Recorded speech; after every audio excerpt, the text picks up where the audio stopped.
We knew the world would not be the same. Few people laughed. Few people cried. Most people were silent.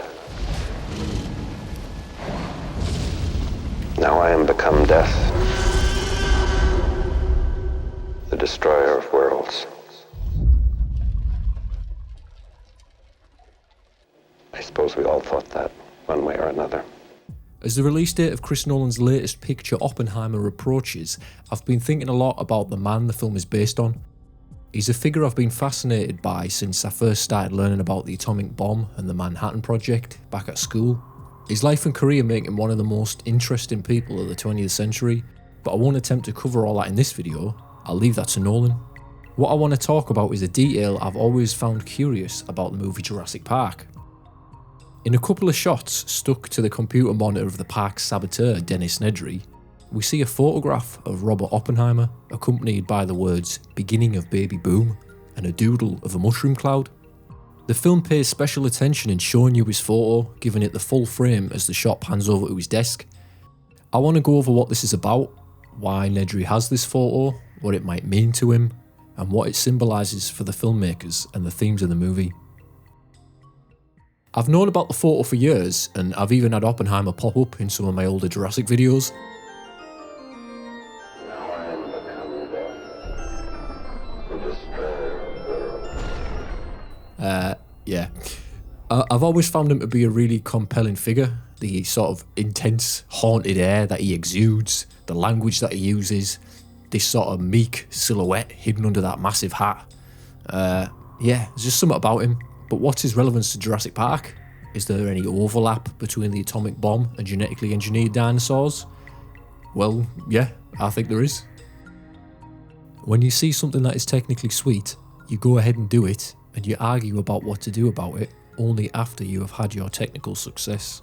Our scientists have done things which nobody's ever done before. Yeah, but your scientists were so preoccupied with whether or not they didn't stop to think if they should. Like nuclear energy, genetic power is a force that has a potential for both wonderful and terrible applications. A seemingly miraculous technology that represents a watershed moment in human history that there's no going back from. Why don't you all sit down? Donald, sit down. Yes.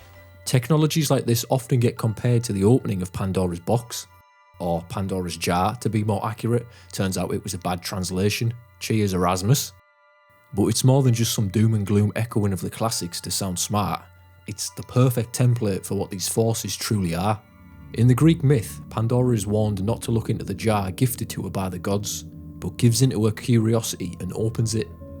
When she does so, the contents of the jar spill out: evil, death, deceit, murder, sickness, and all the horrors of the world. She quickly replaces the lid, but the one thing remaining inside the jar is hope.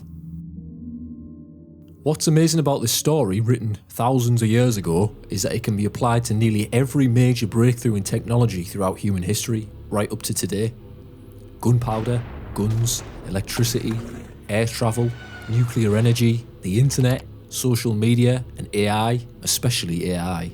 All of this tech has changed the world in drastic and unimaginable ways, with huge benefits to our lives, from quicker travel to access to information, instant connection and communication with other parts of the world, to the power that lights our homes.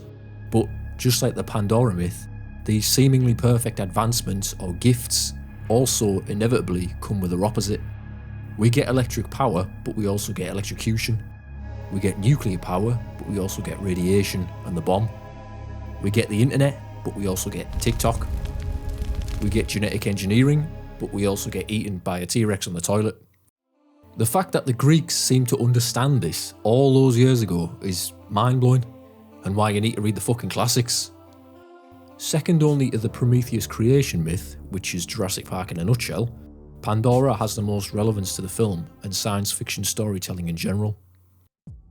So there's clearly a strong parallel between the A-bomb and de-extinction, two dangerous forces that changed the world forever. But why would Nedry have a photo of the project lead stuck on his monitor? Could it be that this baby boom is a tongue-in-cheek reference Nedry's making about his smuggling the dino embryos off the island? There's a possibility the guy had a weird sense of humour.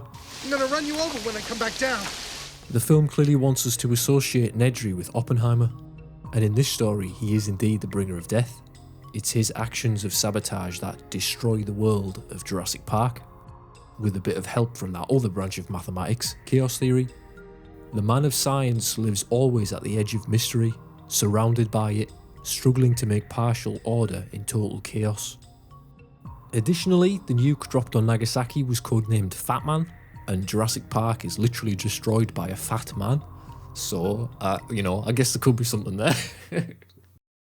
By including an unmissable reference to the father of the atomic bomb, Spielberg is nudging us to make the connection between two world-changing scientific breakthroughs, two of the most awesome forces the planet's ever seen, that should be treated with the ultimate vigilance.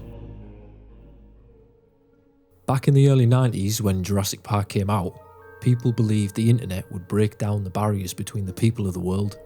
With free and instant sharing of ideas, there could be no more war, no more tribalism.